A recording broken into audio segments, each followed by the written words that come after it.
I'm an asshole. An asshole is somebody that constantly gets advice from everybody, but then totally disregards it. Let me explain. I started the University of New Brunswick in 2014 after I moved here from Toronto, broken from a deteriorated marriage. At the time, I had a grade 8 education, and I suddenly was the full-time custodian of 3 tiny boys. They needed more from me. I needed more from me. I was broken. I was sad. I didn't know how to change my life. I didn't know what to do. I looked inside of the bathroom mirror, and when I looked inside of the mirror, I felt failure. I felt defeat. And I said, I'm going to do something about this. I'm going to change something. But first, I'm going to brush my hair. So I came to University of New Brunswick, and I enrolled in something called the STAR program. The STAR program is for students that if you don't have a high school education, like myself, if you maintain a C+ or higher, you could transfer into the degree program of your choice. So that day was very difficult. The most difficult part of signing up for university was signing up for university. And when I pulled out of the university, in my rearview mirror, there was a reflection. It said, objects in mirror are closer than they appear. University was closer to me at the time. I just didn't see it yet. I had a lot of stuff to do at the time. I had kids to get enrolled into school. I had to get my life in order. It was hard. It was so, so hard. University is catered toward the demographics of ages 18 to 24 years old. I'm a 34-year-old. What was I doing here? I had to learn how to become a student again. I had to sit inside of classroom. I had to learn how to read. I had to learn how to talk better. I had to learn how to type better. I had to get confidence. I had so much to do. The odds were so against me. And with somebody with my social economical background, it just didn't seem like the place for me at the time. Nobody in my family finished high school. Nobody in my family attended university. This was the first. This was the first of a lot of firsts for me. While I was doing my general education diploma, while I was doing my university, I decided I wanted to obtain my GED. I thought I might as well. I didn't need it at the time, but it was something inside of me that was burning. It was something that I wanted to do.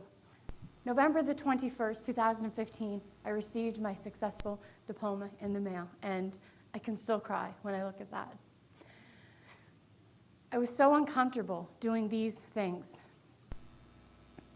I wanted to quit university. I wanted to quit university so bad so many times. I would bang my head off the desk in frustration. I would tell myself just one more day, just one more time. I need to be working. I need to be a mom. How am I going to find balance? This is a lot of stuff to deal with.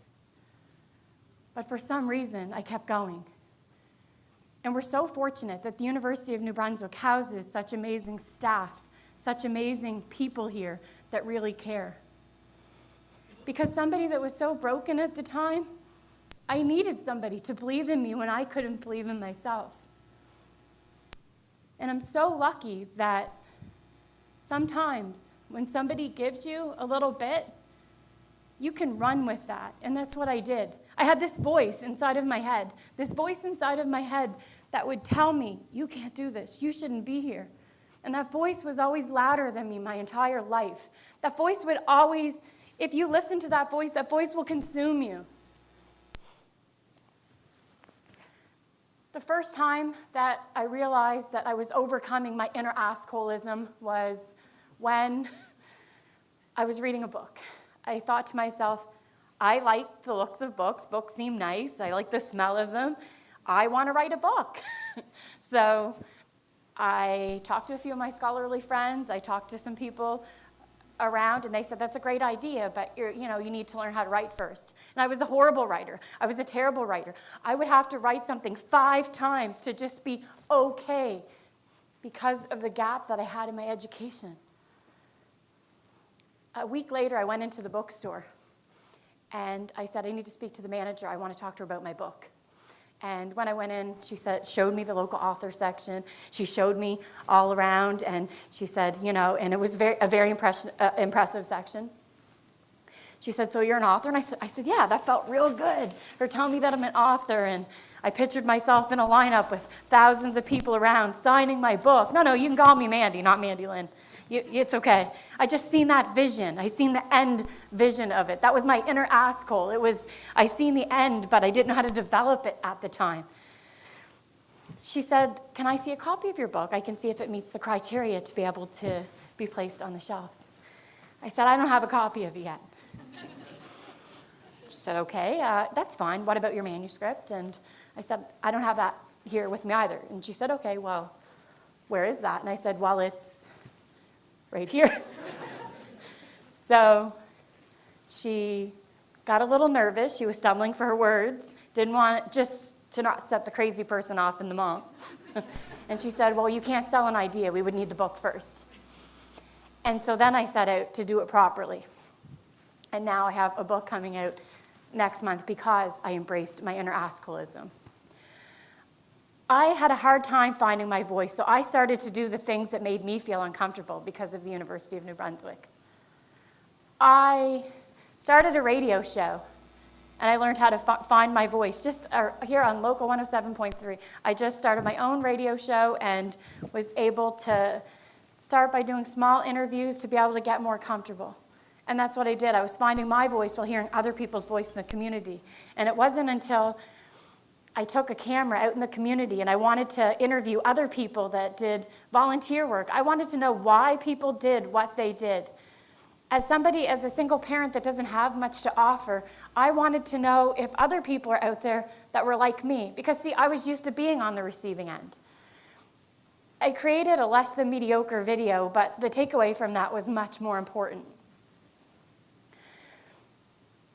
I got to interview local community members around that maybe they didn't have money, but they had a little extra time to give or a little extra something.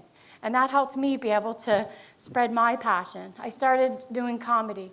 I started emceeing around in the area. Because of the skills that I've learned at the university, I've helped raise over $15,000 in the last 2 years for local charities. I've been able to call upon our politicians, our comedians, our artists and friends and say, hey, can we get together, have an event, and make money for an amazing cause? And because of our community and because of our awesomeness, we're able to do that.